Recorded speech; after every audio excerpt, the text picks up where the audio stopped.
let's talk about change. And to talk about change, I'm going to be using this book, Who Moved My Cheese? It is a book that is by Dr. Spencer Johnson. And if you have not read this book, I encourage you to read it. And I hope that by the end of this video, you as well go grab a copy of this book and read it. Because it may seem as if, oh, who moved my cheese? Like it's a mouse and the cheese is moving. No, it's more than that, okay? The book has four main characters: Sniff and Scurry, which are two mice, and Hem and Haw, which are two little people. Now, I'm not going to give the entire book away, but I'm going to give you a little bit of insight into basically what it is.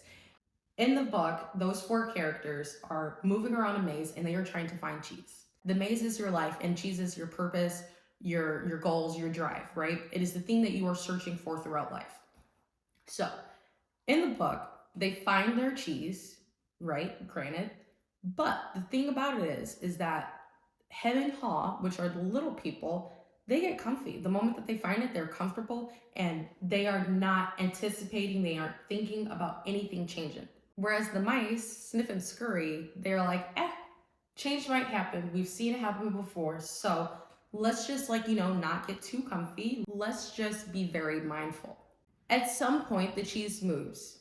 Now, Sniff and Scurry, the mice, they're already gone. They're off to find the new cheese. They aren't going to wait. They also anticipated the change coming. They seen it coming. It wasn't like they were just like, oh wow, the cheese is gone. They knew that it would happen at some point. Now, the two little people, Hem and Haw, they are stuck there and they're like, wow, like maybe the cheese is going to come back. Maybe it's hidden behind a wall. Maybe, we just can't see it. Like the cheese is here though. So just remember, you have your mice that are gone. They're looking for new cheese. And then you have your little people that are stuck in their head and they're stuck in their ways and they have not done anything but try to find the cheese that is gone. With all of that being said, okay, imagine yourself back in 2020. It's March, it's April, around that time, right? What happened? The world locked down. Now, if you were anything like myself, and I was a college student at that time that was living it up and being a degenerate, if I must say, I didn't expect the world to really lock down. So I didn't see the change coming. I was just oblivious to it all. But then what about the people that actually did see it coming? The people that were watching the news, the people that were up to date on what was going on, what was lingering around. Like those people, they were way ahead of us. They already knew that, hey, there's some change that is coming and we need to act now. Regardless of the fact, think about who you were when it came to COVID and the world literally changed in a way that we had never seen it before. I know that I can't be the only one that thought that would never happen. So like me going through that and understanding that it could happen made me now see that, whoa, you have to be aware and you have to be prepared and ready when change is coming our way. Because otherwise you're going to be like just dumbfounded and lost like me, where it's like, okay, things have changed and I've done nothing about it. So now I ask, were you a person that was prepared for the change that happened in 2020? Or were you not? Because I was not. And after reading this here book, I can tell you that I will no longer be in the darkness of what is going on, what is possible to change. It is quite crazy to think that, wow, at some point in my life, I really was just a hem and a haw. A hem and a haw that was just waiting and expecting life to never change. Complete craziness. You have to be completely crazy to believe that things can't change in just a snap of a moment. So with all of that information said though, what does this book even really mean, right? We will get into that now. So first thing you need to do is recognize the change. Do some self-reflection, okay? Reflect on your life and ask yourself, do I need to change? Does this need to change? How do I feel about this? After you're able to then have that self-reflection, you can then start to look at, okay, what are the areas of my life that I want to improve? Have your why. Ask yourself the reasons for why you want to change. Once you're able to recognize the areas that you want to improve and why, you can actually start to. And you can do that by setting clear goals. If your goals aren't clear, how are you going to get to the next step? Think about you're baking a cake and it gives you all the ingredients, right? Doesn't tell you how many tablespoons, cups, ounces, anything like that. They just give you the ingredients. How helpful is that? Is it helpful for you to maybe know, okay, how much of this do I need? Right? What consistency should this be? What color should this be? Just think of all of those things that if you do not have every single thing laid out, you can't answer these questions. You can't be aware to what it is that you need to do if you do not have actual goals that are going to align with your life and your needs. When your goals are specific and also attainable, achievable, you become more open to having these changes because it's no longer, oh, I want to be happy. Oh, I want to do this. It's, I want to do this because of this. I'm going to do this through this. So you have to fill in the blanks, fill in those gaps because of you're pretty much telling a story, right? It's in my last video, I was like, you don't just wake up and say, I'm going to do this, this, and this. You don't do that because without having those steps and the plan to get there, like you're essentially just walking into wildfire. Don't do that. Those large goals that you have, break them down into smaller goals. Once again, I'm going to use my personal examples. One of my goals are to learn Spanish. One of my goals are to do yoga every day. How do I do this? Right?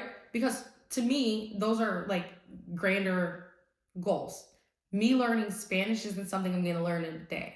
So instead, me doing 5 minutes of Spanish a day, anything to just have that routine, have that practice. Me doing yoga, it doesn't have to be for 30 minutes. It doesn't have to be for an hour. It could be 5 minutes a day. But it's just the fact that I'm out and I'm doing it and I'm learning. Because you can't learn from something you don't know. Which is why when you write down your goals, you need to be able to revise them.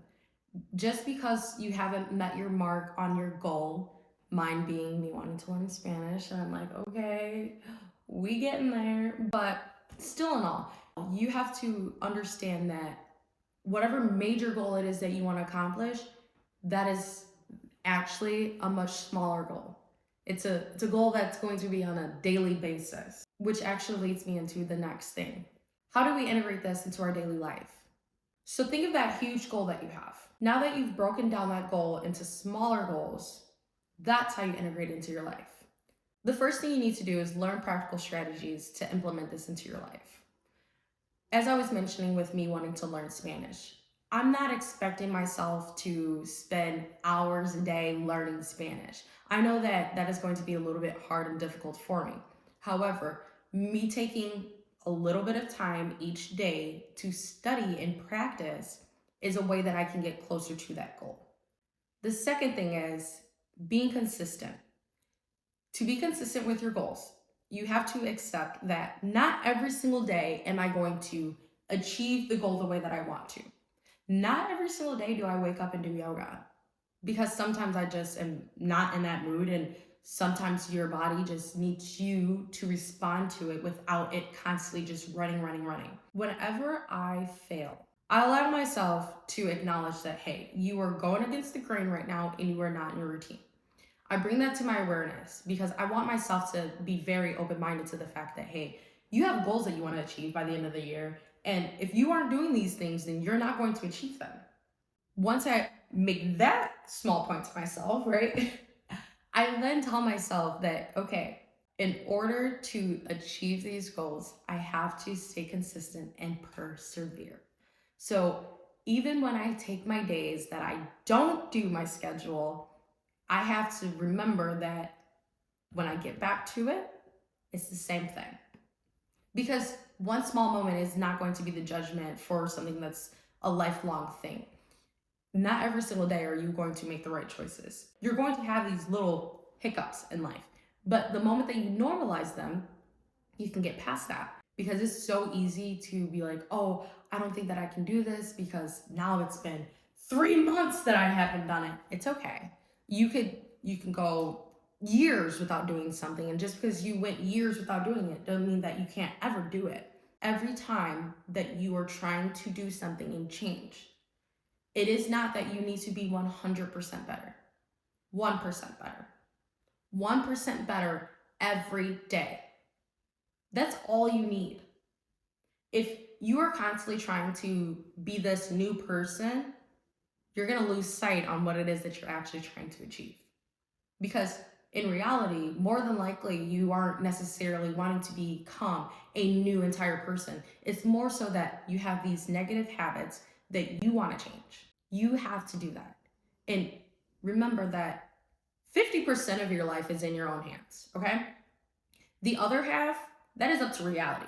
But if you focus on the 50% that you can't do anything about, you will never get to where it is that you want to be. It does not matter that you're not where you want to be. It's all about how do you see yourself getting there. Little changes are how they get you there. This book is how you get there. Because, let me read you this. This is at like the end of the book, and it says, because people want things to stay the same and they think the change will be bad for them. When one person says the change is a bad idea, others say the same.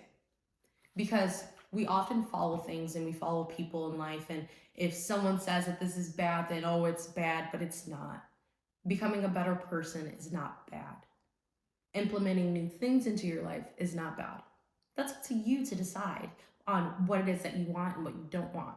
Regardless of what you are going through, you have to become resilient. Becoming resilient, staying consistent, persevering over all your troubles, that is going to help lift you up and motivate you. Every time that I implement something new into my life, I embrace that change. Because some people aren't going to like it, some are.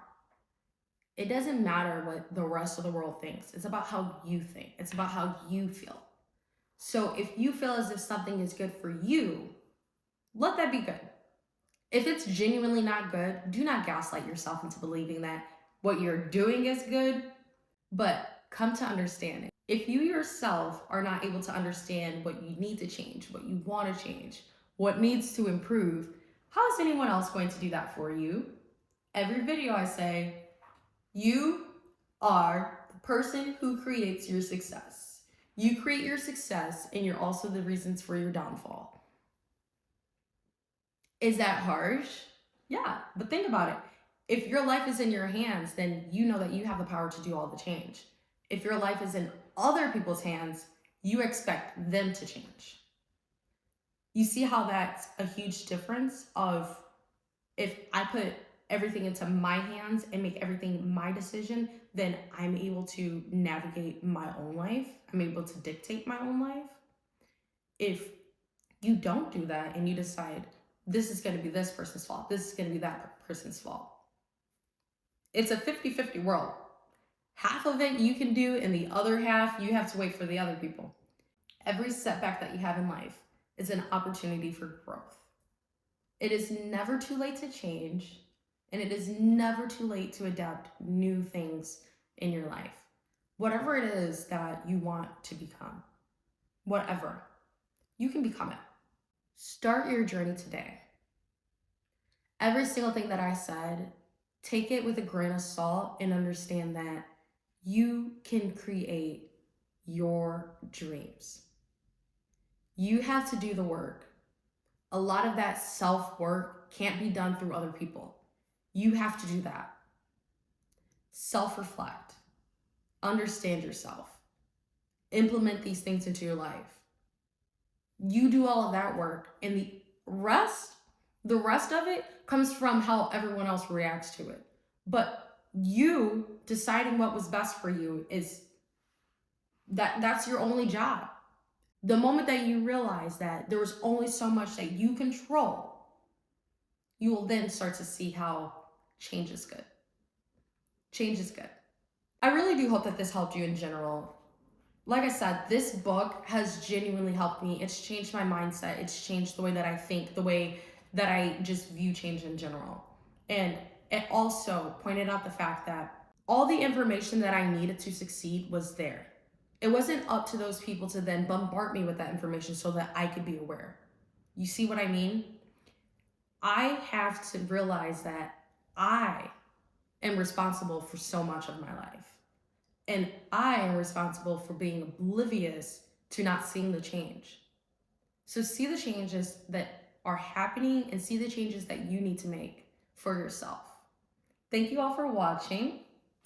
Bye.